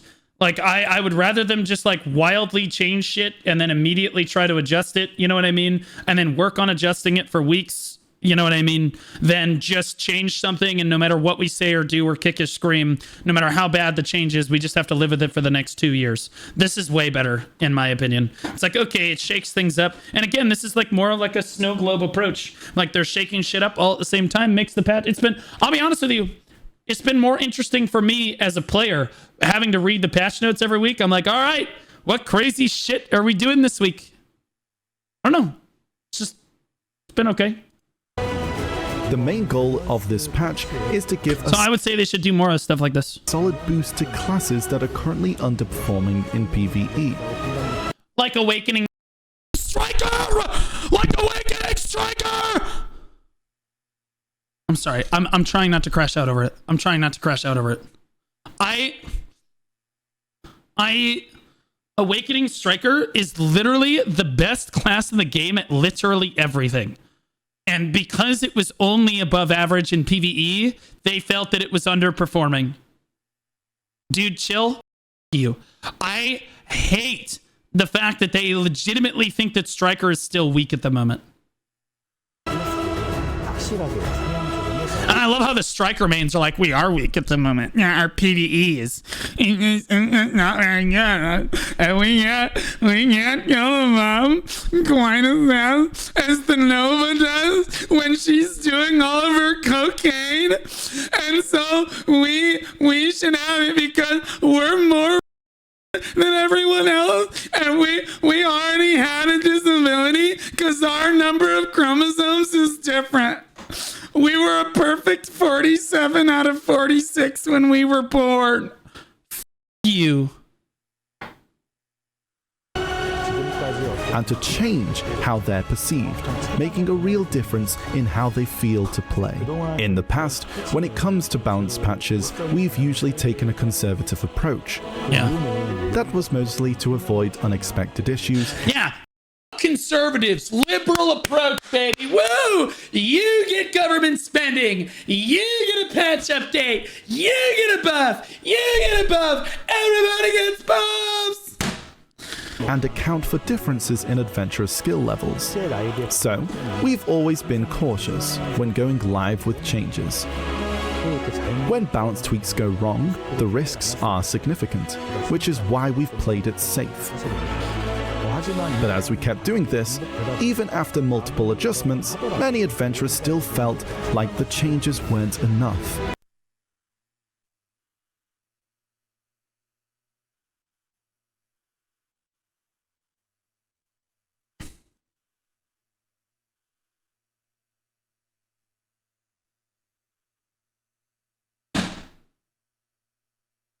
It ain't much, but it's honest work.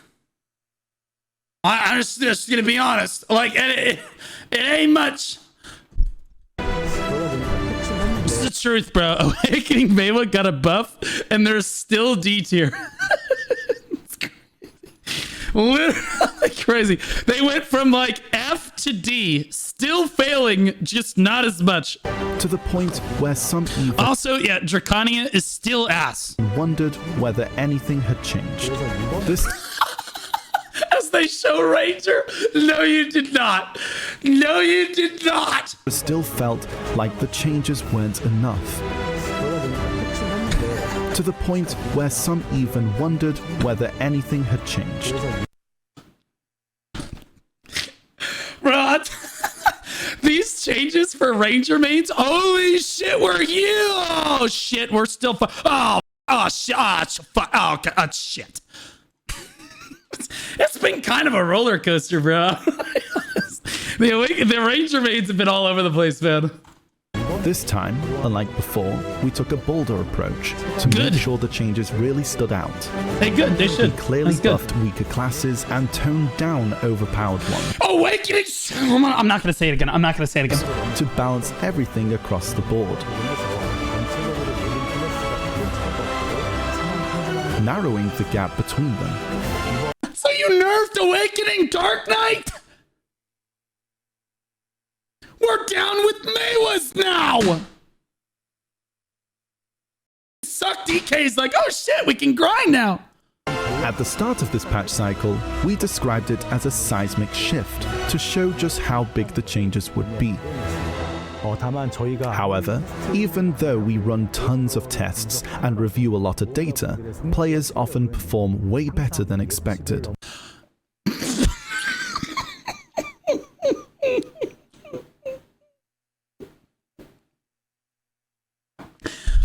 Okay, so Onlave did his best to translate what he just said. I'm gonna do the exact English to Korean to English translation.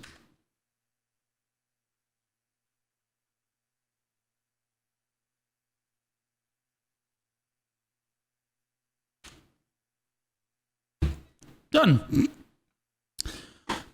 I just listen to it one more time. However, even though we run tons of tests and review a lot of data, players often perform way better than expected. That gap's something Man, it's almost like they actually play the game. That's crazy. we've come to expect, and we've seen it happen before, so we always keep it in mind. Oh my god.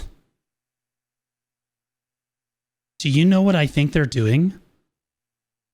I think that they're buffing classes, and then when some idiot puts out a video or some sort of content that shows like how much money they're making in a grind zone, they're like, okay, yeah, that's too much. And then they nerf it again.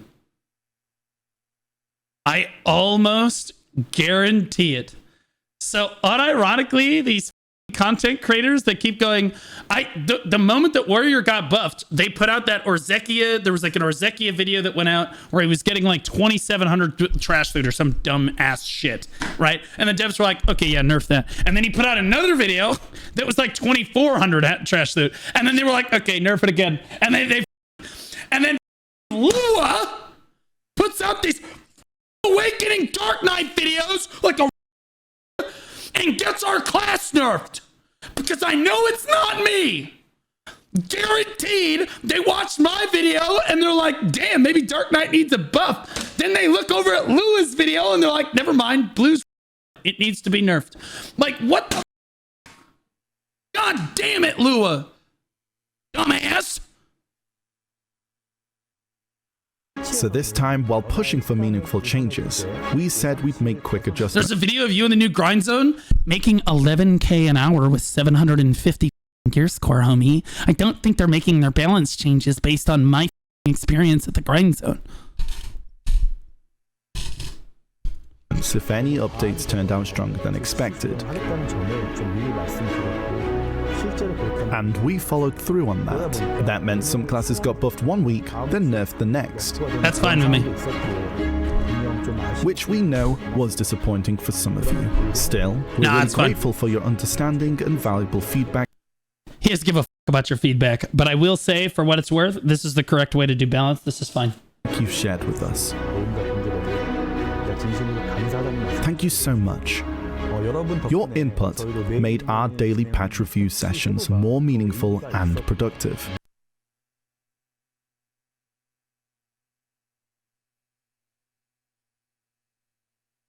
Oh god, they've been watching my patch note rundowns. Bro, you know they've been watching. Oh god, you know they've been watching my patch.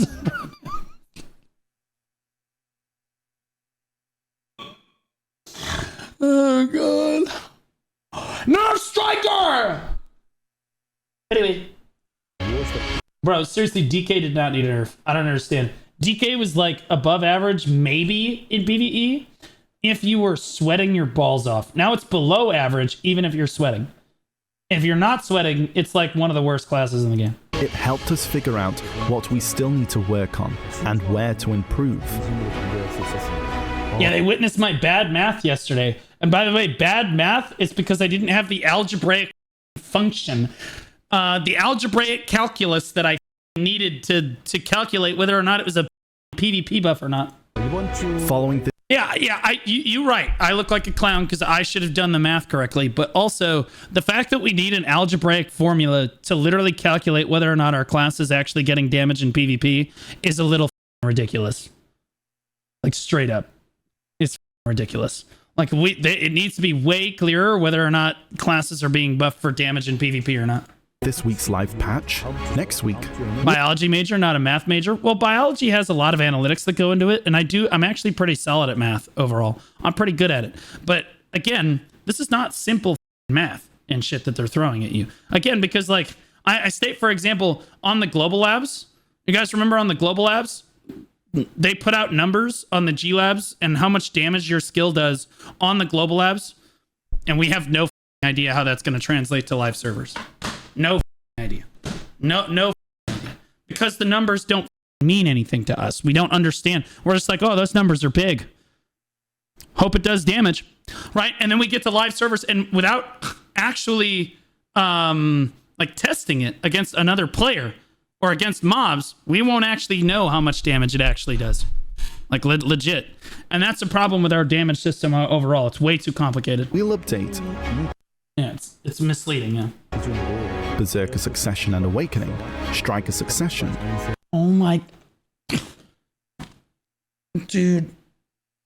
Berserker? Really? We're gonna update Berserker? The other favorite child. Hey guys, I wonder if Zerker's gonna get buffed or not. Do you guys think every other class in the game has been 50-50 buff or nerf? Do you guys think that Zerker's gonna get buffed or nerf? It's kind of like Striker. Is it gonna get buffed or is it gonna get buffed? That's crazy. It's insane. Berserker main's gonna complain that they need buffs for some reason. They're gonna get like 80% more damage, and then they're gonna be like, I guess we could barely keep up in PvE now. It's like you hold left and right mouse button and then go get a cup of coffee, come back, and your character has done 4 packs. Tamer Awakening, Sorceress Awakening, Valkyrie Succession, Maywar Succession, and Nova Awakening for PvE. That patch will mark the end of this season's bounce patch cycle. Of course, this doesn't mean balance updates are stopping at all. Yes, it does. Not joking. Yes, it does. That is exactly what that means. When they're done with this, we all know it. We all know it. When they're done with this like wave, it's over. They're not touching it again for like another 6 to 8 months. Guaranteed. It just means the major wave of changes will be done, and after that, we'll continue with our usual mix of smaller and larger tweaks. We're also closely watching the classes that were nerfed. If we find that more tweaks are needed beyond those mentioned, we won't hesitate to step in. Okay, somebody tell Lua to put out a 14k trash loot per hour at or Zekia video. Look, I understand that it might not look good, but you're doing this for the good of the class. Think of the community. Think of the Dark Knight community. Think of the DK community. Why only 14? It's good that you're asking me that question. For the rest of us intelligent people that know why I'm saying it, but for the rest of us intelligent people that know why I'm saying that, we know. Okay, for the good of the community, you have to put out a 14k video. Yeah, only 14k. DK is struggling badly. This is our best player. Our best Dark Knight can only pull 14k. We need this. Otherwise, we're cooked. As for I'll react to it. You think I won't? I'll literally sit there for an hour and watch a Dark Knight grind while giving commentary just to put it out on my channel too, so that the devs will absolutely see it. Guaranteed. You think I can't yap for an hour? You're crazy. And Deadeye. Their Abyssal Legacy, that is, Magnus skills, haven't been added yet. Wait, what? We won't hesitate to step in. As for Dosa and Deadeye, their Abyssal Legacy, that is, Magnus skills. Dosa doesn't have his Magnus skill yet? Wait, what? You came out with a whole other class? It's been a year and a half and you don't have his Magnus skill out yet? Haven't been added yet. They're currently in development and we'll roll them out once the next patch is done. We'll make sure they're fun and well designed. This dude hasn't mentioned PvP one time, by the way, yet. Today, we mostly focused on PvE. But we'd like to let you know that we have specific plans for PvP as well. As you all know, class balance is crucial in PvP. But it's not the only thing that matters. Okay, here we go. All right, things like resistance, what are we which working talked about at the last ball. Differences in mouse movement skill levels, and whether or not players use it at all, are all key factors we're carefully considering. PvP bounds. There is no way that they are showing this footage right now. There is no shot. Do you guys know where this footage is from? Do you? Oh, man. Oh, man. The irony.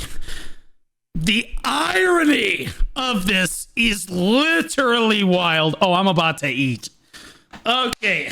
So this is from a PvP tournament where Pearl Abyss hosted a PvP tournament. I think it was like, so the first round of the tournament was a free-for-all. The second round was a 3v3, followed by a 2v2, back to 3v3 again, then down to 1v1, back to 2v2, up to 3v3. Then the semifinals were 9v9, interestingly enough, back to 2v2 again. And then we had an extra round between the semis and the finals because we just wanted to be different. That was another 4v4, brought it right back to the finals, which were a 6v6 into two series, which were a 1v1 for the finals. Yeah. But like straight up, every single round was a different format. Every round was a different format. Free for all, then to 3v3, then to 2v2, etc. And what Armin did, because he was really upset with the way that they had like nerfed / buffed Ninja, and he wanted to make an example out of them because he's like a Giga Chad this way. Armin showed up to the tournament, put a full DP set on. Full DP on his Ninja. Not a single piece of AP in the kit. Ran around for 2.5 minutes. And then class buffed in the final 30 minutes of the round. Hit his opponent one time. And then ran away and won by HP. In every single round. And he won the tournament. He won the tournament. And again, what it showcased was that the developers have no idea what the they're doing. And honestly, That, coupled with the fact that I actually had more viewers than the main BDO channel did while I shoutcasted the tournament, made it cinema, because I was making fun of it the entire time. We were just dumpstering them. It was great. I even interviewed him between rounds. It was awesome. Anyway, the fact that they're using, again, what Armin was doing was he was showcasing the fact that they had basically ruined Ninja as a class by only really making the class relevant for 30 seconds at a time, every 3 minutes. Every 3 minutes, it's relevant for 30 seconds, and then the class is irrelevant again. And Armin did not like that very much. And I want to be clear, I agree with Armin's assessment on that, as well as the rest of the ninjas. Their kit should be more valuable. They should take the emphasis off of the class buff and give the kit more opportunities, or what they have to do, more power. They just need to add more power to the kit. Take the emphasis off the class buff so that the class doesn't feel useless outside of that class buff. And I love the way that Armin was such a geeky chad about dumpster Perlibus in this particular tournament. The fact that they literally are showing Armin in this moment right here is pure cinema. It shows how little Perlibus actually understands about their players and about their balance team. They don't understand that Armin's participation and winning of this tournament was a direct slap in the face to them, telling them that they have no idea what they are doing, and that the player base was upset with the changes that they had made to the game. Like, it was clear to everyone else in the PvP scene and that was watching the tournament that Armin was making a mockery of Perlibus. And they don't see it that way. They're like, oh my god, look at this amazing ninja. Oh my god, won every round, never died the whole tournament. Crazy. Literally crazy. The fact that they showed this footage particularly is wild to me. It shows such a lack of understanding of PvP. Just about class tweaks. It needs a broader system level approach, which is why we're taking our time to get it right. Instead of rushing it out, we've actually been working on it for a while. We promise we have been working on it. What have you been working on? We have been working on it. We promise. It's important to us that you believe us. Well, can you tell us anything about that? No, but it's important that you believe that we're working on it. Great. That's awesome. Do you know the dude, what a joke. All right. So guys, those of you new players that have never like really seen Perlibus updates before, you can tell how close they are to release on updates depending on how much they show us in like reveals for that stuff. So like if they just talk about it and say that they're working on it with no actual screenshots or anything, that means that they're well over a year out. Okay, they're well over a year. We're not going to see it for easily over a year. Okay, for example, the last year they showed us like the Demon Land or whatever, and they only showed us screenshots of the Demon Land. I'm like, we're getting that in December then of next year. They're like, what? We're not going to get it in June? I'm like, no, it's not going to be ready by June. And you'll notice we're getting close to June now, and we don't even have a full gameplay trailer. We still have like barely animated like screenshots of like a boss and like the castle. That's it. No other details. Okay. It's not coming until December. In this particular case, well, we're working on systemic changes to PvP, but we have nothing definitive, which means they are still in the brainstorming phase. I guarantee you they're still in R&D. They have still not even landed on what they need to do yet.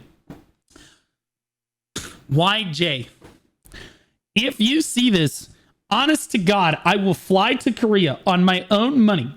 I will fly there. I'll meet you in the office. You meet with me one time. I will explain everything you need to know. If you do what I tell you to do, it will be okay. We will get through it.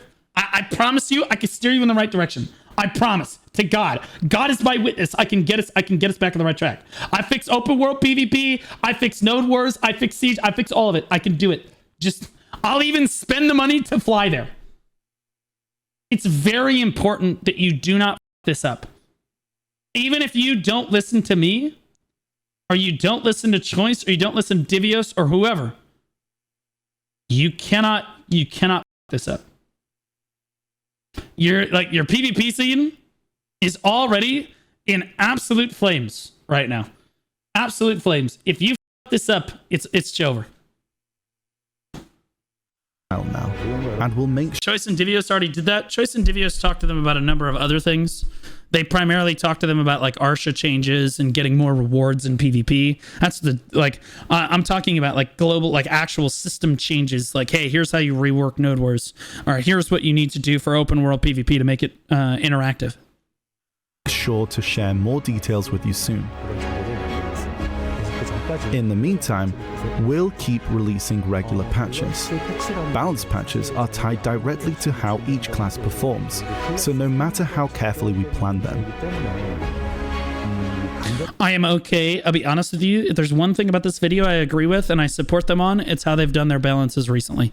I am okay in full support of this balance approach. There's always going to be some emotional response. The way we handled this patch reflects what we've learned from the past experiences, and the conclusion we've drawn from those experiences. We approached it with a clear purpose, though we know it might not have fully met everyone's expectations. We'll keep analyzing the results and studying your feedback to come up with better, well thought out updates. The patches changing so drastically each week may have felt overwhelming or even stressful to some, but we're truly grateful to everyone who gave honest feedback during this time. I wonder if they think that I give honest feedback. Because I do give honest feedback. Am I over the top with how I give it? Absolutely, but I am nothing if not honest of it and passionate about how I give feedback. As a small thank you, with next week's patch, we'll be giving all adventures. They hate you? I don't think that they hate me. I think that they respect me. I think that, and I know this because I've spoken with them, I think that there is like a sentiment, that there is a resentment towards me, for sure. There's like a, God, we hate him. But also we kind of have to listen, because it's not just me they listen to, it's they have to look at, like, because my YouTube comments are also valuable. It's not just what I'm saying, it's what my Twitch chat is saying, it's what my YouTube comments say, because I'm constantly following the game and the updates, and I'm one of the few content creators that actually gives feedback on basically everything that they change about the game. Just about everything. I'm on top of it. I mean, you guys know, but every single update, I'm there giving feedback on it every single time. And like, my audience is sizable when it comes to the BDO community. Like, that's valuable to them to some regards. Are they upset with the way that I give it sometimes? Absolutely. There is no way that they like some of the ways that I have given feedback in the past, but tough shit. Maybe you should listen more. If you listened more, I would be much kinder. I want to be clear, I never have to use this kind of language and shit with Throne of Liberty. When I disagree with something that Tico and them say, I give a very calm, reasonable, constructive approach to it. I have realized that this does not work for Prolibus. They literally won't listen to anything unless the entire community decides to stop spending money on their game, which is ridiculous and shouldn't have to happen. Secret scroll of pure... I did not save the game. No. If I saved the game, we would be fine right now. I did not save the game. Equilibrium. I wish I'd saved the game. And 4 weapon exchange coupons. Don't like the balance changes? Reroll.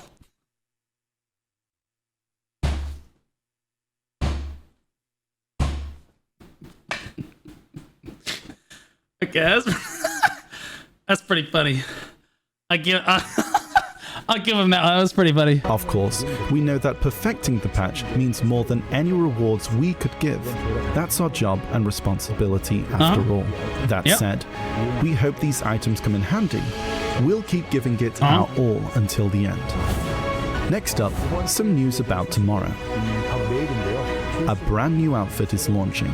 As for outfits, a lot of adventurers have been asking for simpler, more casual styles for a while now.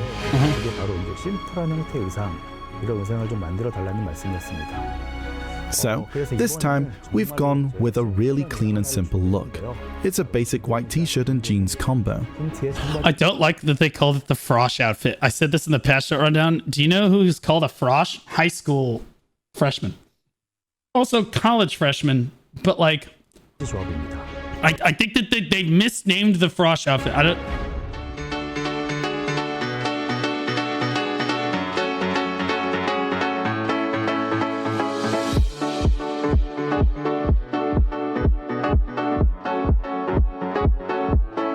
Okay. Pros and cons of this outfit. It's so ugly on Berserker. That's because the template is already ugly. You can't make Berserker attractive. It's just not. It's not something that like not with this outfit, bro. You need like plastic surgery. Okay. The good about this outfit, your tits look incredible. Your ass looks incredible. It's also kind of basic, and I think I like that because some of the other outfits in the game, whether it's the top or the bottom or even the shoes, are like total ass. You know what I mean? Like we all have those outfits where like it's amazing except for like one part of the outfit. This helps bring like a basic approach to like mix and matching with other outfits, in my opinion. I think that it'll be a great outfit to kind of have so that you can kind of mix and match with some of the other outfits in the game. And yeah, it's super clean, and I can do like if I happen to get the outfit, I can do the same shirt meme with my character. I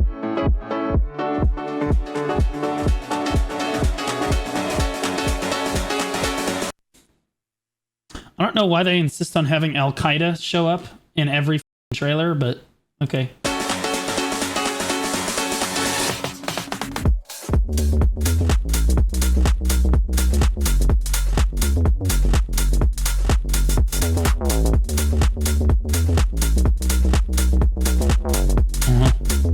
It looks good. The watch is clean. Osama bin Shy over here. Teeth freak.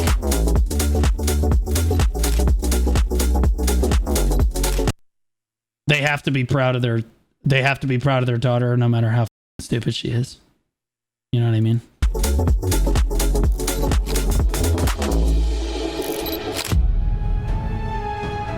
The official name of this outfit is Lookin Frosh. Just like the name, it's fresh, youthful, and No. That's a very... Yeah, there's an E in fresh. It's... I'd like to buy a vowel. fits right in anywhere. And jeans are all about how they look from the back. Stop! Dude, it's shameless! Shameless! Holy shit! What the? And jeans are all about how they look from the back, right? So, our art team really focused on The girl's ass is hanging out like a dump truck. The guy's got a backpack on. It's all loose and shit. Can't see shit. Honestly, that's sexism. We want to see that Dose's ass cupped in there too. Okay? Think of the women that play BDO. Think of the gauge people that play BDO. They want that cock like huge bulge from the front and then some tight ass jeans on the back, bro. If we get this, they should have what they want to, in my opinion. I think that women should get like the penis slider or like the Giga pants outfit for the men that they want, in my opinion. Right. Honestly, let's be honest. Our gay men, mainly our gay men. So, our art team really focused on the silhouette to make sure it looks great at a glance. They put a lot of care and effort into it. The fabric also... Care and effort into it? This is the most basic outfit you've ever seen in your life.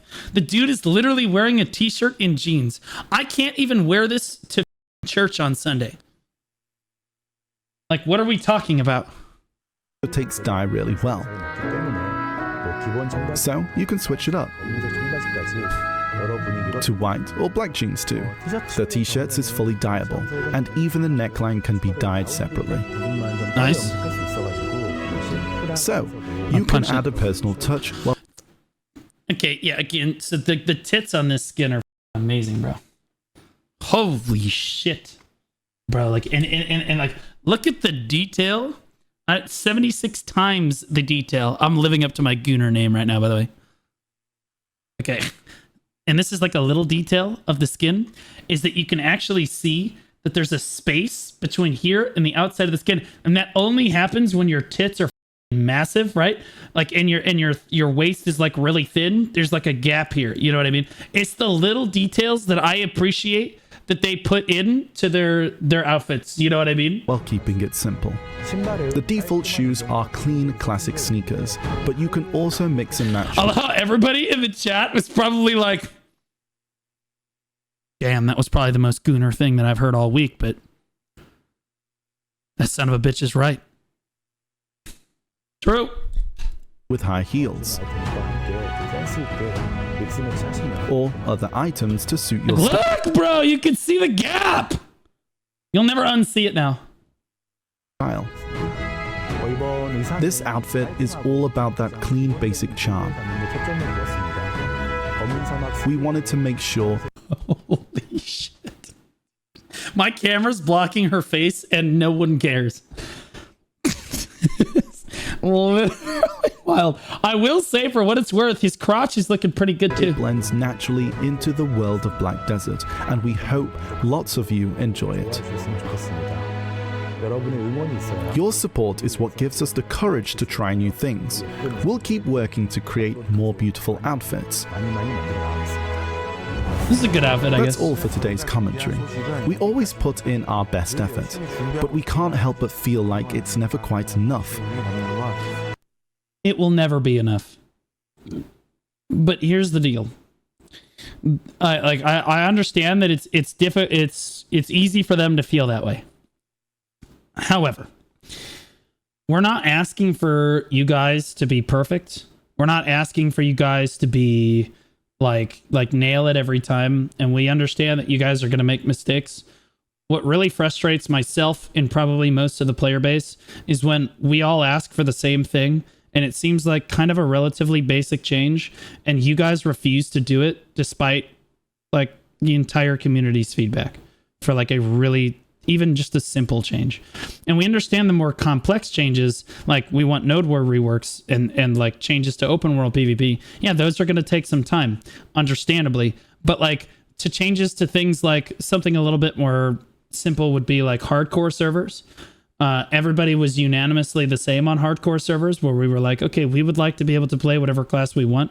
And you didn't even consider that feedback. You didn't address it. At no point did Perlibus, at any point through their CMGM team, their development updates, or their patch notes, the global labs, anywhere, did they address that, yeah, adventurers want to be able to, like, we've heard your feedback. We understand that you guys want to play every class. We're considering it, or like we're working on it, or like, yeah, this is a change that like, no, here, and here's why. The only thing that we got was, as you launched it, you said, well, we don't want to include every class because we feel like it would deter new players from participating. And we told you unanimously that you were wrong about that, and you just refused to address our feedback on it. So when you refuse to address our feedback on things, we're going to get really upset. And it makes your player base upset. And no matter what you do, like, yeah, you're right. It's never going to be good enough. I know this too. That's the burden of leadership. Rule number one, everything is your fault. Okay. And number two, nothing is ever going to be good enough. That's just the way that it goes. I understand. But like, we all want BDO to be everything that it can be. And right now, we feel like as a player base, it is falling quite a significant bit short of that margin, which I'm going to talk about here in a moment after the video concludes. That's because we always want to do better and meet your expectations. I don't want you to. Besides what we shared today, we've got a lot Stir, thanks for the ride, buddy. Appreciate you. more in store. Hopefully you got up to something fun today, man. So, we ask for your continued support for Black Desert this year. And as usual, the Heidel Ball returns this summer. Mother of God. Holy shit. What the are these proportions going on with this thing? What is happening? It's like out, in, out, in, out, in, out. Oh my God. Holy shit. This time, it'll be held in Daejeon, famously known as Korea's bread haven. It's the first time we're hosting it outside the capital area, so we're really excited. Oh, back up. Wait, what? Whoa, what was that? It'll be held in Daejeon, famously known as Korea's bread haven. It's the Who? first time we're hosting it outside the capital area, so we're Okay, if any of my viewers get invited to this and want to take me as a +1, I actually think I would go. I like straight up. I think I would go. And it would be cinema, because I would stream the whole thing. I would stream the entire thing. Holy f***, it would be cinema. really excited. We hope that excitement reaches not only the adventurers joining us in person, but also those tuning in online from all around. Wait, when is it going to be? Wait, what's the date? Did they give us a date? The Heidel Ball returns this summer. This time, it'll be held in Daejeon, famously known as Korea's bread haven. It's the first time we're hosting it outside the capital area, so we're really excited.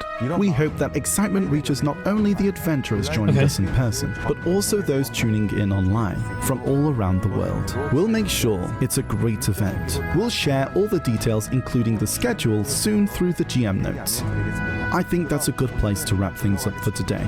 We'll be back to share more exciting stories at the upcoming Heidel Ball. Thank you so much.